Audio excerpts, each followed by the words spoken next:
I love witchcraft. I have practiced witchcraft for so many years. I can remember being a little kid and doing it because where's my book?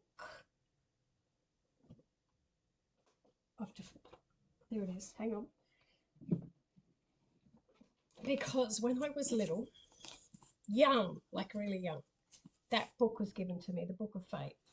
It's like all falling apart. It's that old. It's full of spells. It's full of I don't know, little things you can do to do like divination, patterns with like dots and whatever. It fascinated me as a kid. So even in my teenage years, I would practice spells. And the funny one was, which is in my book, that the book that I published about my spiritual journey, I did a spell. I was already living with who became my husband, but I was living with him at the time. We had a son, and there was a spell in the book to predict your future partner was to get 9 peas and thread them onto a strip like a cotton and hang them above the door, and the next person that would walk in and underneath those peas would be your future partner that you would marry.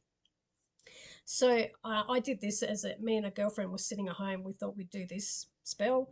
I got frozen peas out of the freezer and I threaded them onto cotton. I hung them over the door, my back door, waiting for the guy I was dating at the time to walk in. I thought he would be coming home, so we sort of did this as a joke. Thought he would walk in under the peas and then I could say, he's the guy I'm going to marry. Anyway, um, we hung the peas up. We were talking for a while, and the next minute the back door knocked, and this guy came in. And it was a stock agent.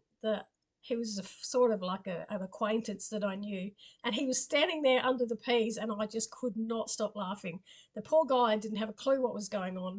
He was trying to be serious about some cows that were in the paddock, and I'm just sitting there laughing, thinking, "You're standing under my peas. You know, you're not the guy I'm going to marry." So that spell didn't work. But you know what I love about the beauty of spells when they do work? Because we can doubt ourselves. And uh, when you want, especially with the law of attraction, right? So they say the law of attraction is your vibration, how you think about yourself, how you talk about yourself is what you project out in a vibration. So if you don't actually believe you're worthy of receiving a large amount of money, it won't come to you. Um, or if you don't believe you're worthy of love, it doesn't come to you. It's got to be, you've got to really, really believe. And that can be so hard because I know so many people that will practice that law of attraction over and over and over and nothing happens. You know, they try to manifest stuff into their life and it just doesn't happen. And because they can't see it in their reality, they lose belief really, really quickly. And it's very, very hard. I know myself when I've gone through a very uh, emotional time, my nervous system was like shattered and I was numb, right? And I was just numb. I couldn't feel anything for any, it was just this numb, like when you're really, really depressed, you just don't care about anything. That's a really, really hard place to manifest from because they're telling you to, when you're manifesting, they're telling you to be grateful and to focus on what you want and live the life as if you have it. And if you listen to Neville Goddard or Abraham Hicks, they'll all tell you that. Yet when you don't have any feeling at all, when you're numb, it's really, really difficult to do.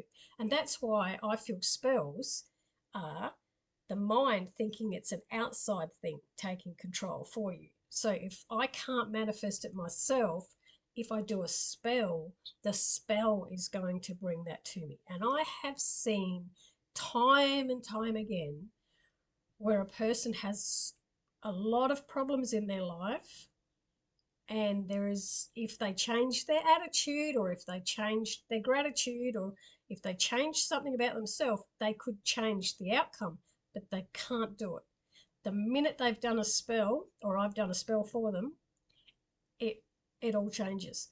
there's something in it's a little bit like the placebo effect kind of thing where like if you were told to heal your own body and you couldn't do it, but then someone gave you a pill and you believe that pill was going to heal you, uh, and it does, it overrides the doubt that's deep in you. And that's what I feel like spells are really, really good at doing, because you're giving all the power to the spell.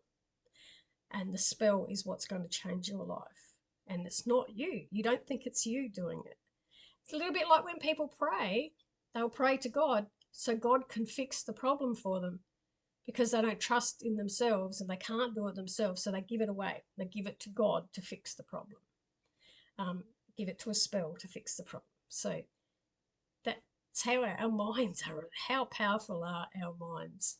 So I'm going to, there's a really good spell. I'll have to get a few things for it, but I'll do it on another video.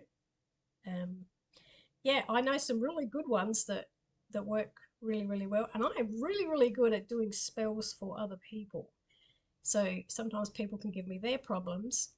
I can do a spell and it fixes it for them. So I don't know. Do you like witchcraft?